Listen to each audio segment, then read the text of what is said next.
So you want to know how to use your eSIM while traveling with your iPhone 17 Pro Max. So here's the easiest and the most reliable way to stay connected abroad. No physical SIM needed. Let's see how you can set up and use your eSIM for travel the right way.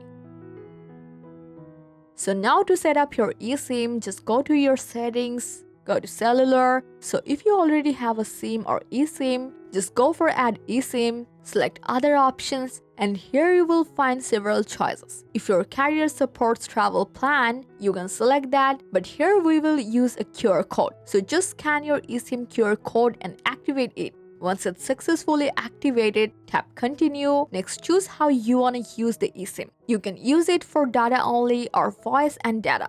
So I want to select that for voice and data and then continue.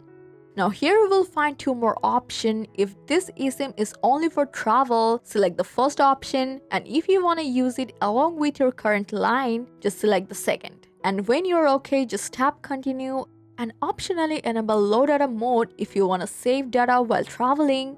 And that's how you can set up a travel eSIM on your iPhone 17 Pro Max. And now you can easily switch between your primary SIM and your travel eSIM whenever you need. I hope this guide helped you a lot. Thanks for watching.